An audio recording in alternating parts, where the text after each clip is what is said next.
Welcome to study for learn. আজকে আমি তোমাদের সাথে ভূগোলের একটি গুরুত্বপূর্ণ পার্থক্য, যেটা হলো পেডিপ্লেন ও পেনিপ্লেনের মধ্যেকার, সেটা নিয়ে আলোচনা করব। তাহলে চলো আলোচনা শুরু করা যাক। সংজ্ঞা, এখানে কি লেখা আছে দেখো।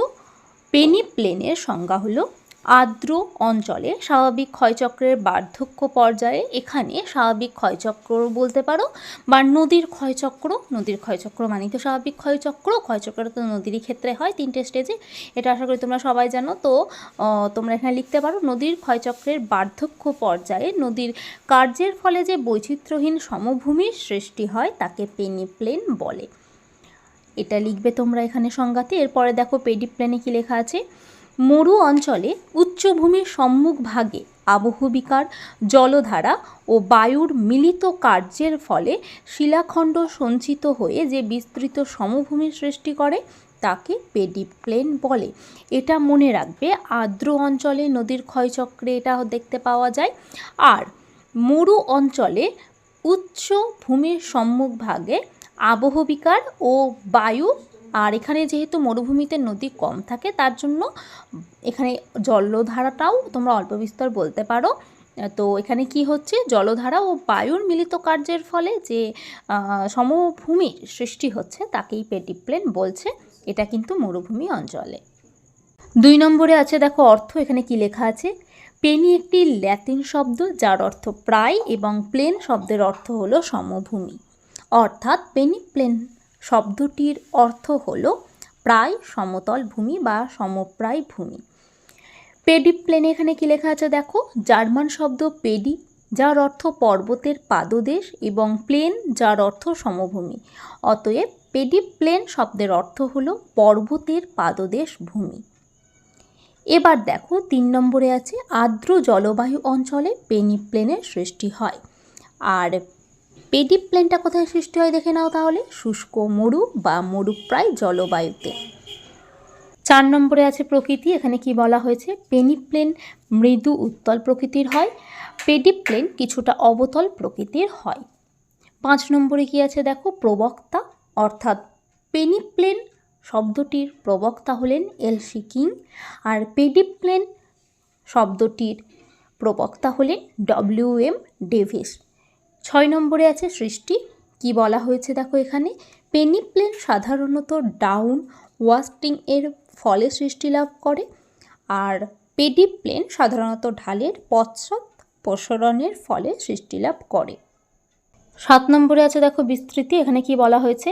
পেনিপ্লেন স্বল্প পরিসর স্থান জুড়ে বিস্তৃতি লাভ করে, আর পেডিপ্লেনে কি আছে দেখো। পেডিপ্লেন বৃহৎ পরিসর স্থান জুড়ে বিস্তৃতি লাভ করে। 8 নম্বরে আছে দেখো প্রক্রিয়া। এখানে কি লেখা আছে। সাধারণত গঠিত হয় এটা নদীর কার্যের দ্বারা। আর পেডিপ্লেনে আছে সাধারণত গঠিত হয় এটা আবহবিকার পুঞ্জিত ক্ষয়, জলধারা ও বায়ু প্রবাহের যৌথ ক্রিয়াকলাপের দ্বারা। 9 নম্বরে আছে দেখো এখানে গঠিত ভূমিরূপ। পেনিপ্লেনের ওপর ক্ষয় প্রতিরোধী শিলায় গঠিত ভূমিরূপ মোনাড নক নামে পরিচিত। এটা মনে রাখবে, পেনিপ্লেনের ওপরে সবসময় মোনাড নক গঠিত হয়। এবার পেডিপ্লেনে কি আছে দেখো। পেডিপ্লেনের ওপর ক্ষয় প্রতিরোধী শিলায় গঠিত ভূমিরূপ ইনসেলবার্জ নামে পরিচিত। আচ্ছা মনে রাখবে, এদেরকে কিন্তু আবার টিলাও বলা হয়ে থাকে। মানে ধরে নাও এটা যদি আমার পেনিপ্লেন হয় তাহলে এর মধ্যে একটা টিলার মতো আকারে যদি অবস্থান করে এটাকে আমরা কি বলবো, মোনাড নক। আর যদি এটা পেডিপ্লেন হয় এই জায়গাটায়, তখন এটার উপর যদি টিলার মতো অবস্থান করে কোনো কিছু, তাহলে সেটাকে আমরা কি বলবো, ইনসেলবার্জ। এটা আশা করি তোমাদের মনে থাকবে। এরপরে চলে আসি আমরা 10 নম্বরে। এখানে কি আছে দেখে নাও। ভূমিরূপের অবস্থান।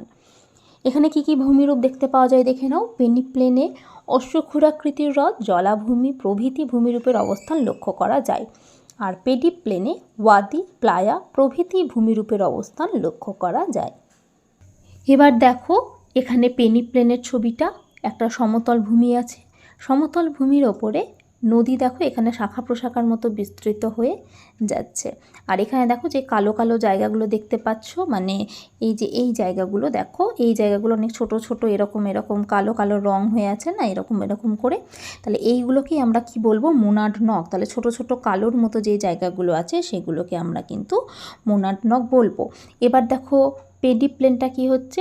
এই যে এই নিচের যে জায়গাটা আছে পাহাড়ের পাদদেশ আমি বলেছি, তো পাহাড়ের পাদদেশে আচ্ছা পেডিমেন্টটা আমি বলে দিই কি, যখন পর্বতের নিচের অংশ অল্প পরিমাণে থাকবে তখন তাকে আমি পেডিমেন্ট বলবো, কিন্তু পেডিমেন্ট যখন অনেকগুলো একসাথে জুড়ে যাবে তখন তাকে আমরা পেডিপ্লেন বলি। তো এই দেখো, তাহলে এখানে অনেক একটা বড় অংশ বোঝাতে পেডিপ্লেন হচ্ছে, আশা করি বুঝতে পেরেছো। তাহলে এই পেডিপ্লেনের ওপরে যে ছোট ছোট টিলার মতো অংশ এখানে দেখতে পাচ্ছ, এই টিলার মতো অংশকে আমরা কি বলবো, ইনশেল বার্চ। তাহলে দেখো এই পার্থক্যটা করলে তোমাদের পেনিপ্লেন দিয়ে যদি টিকা থাকে তাহলেও তোমরা সেটা করতে পারবে, আর পেডিপ্লেন দিয়েও যদি টিকা থাকে তোমরা সেটাও করতে পারবে। তাহলে এইভাবে এই পার্থক্য দুটো করলে দেখো আশা করি তোমাদের এই সংক্রান্ত সমস্ত শর্ট কোয়েশ্চেন সহ 2 মার্ক 1 মার্ক কভার হয়ে যাবে। তো আশা করি তোমাদের আজকের এই ভিডিও ভালো লেগেছে। যদি ভিডিওটা ভালো লাগে do like share and subscribe this channel, আর পাশে থাকা নোটিফিকেশান বেল আইকনটি অবশ্যই প্রেস করে দিও যাতে করে আমার পরবর্তী সমস্ত ভিডিও তোমাদের কাছে সঠিক সময়ে পৌঁছে যায়। ধন্যবাদ।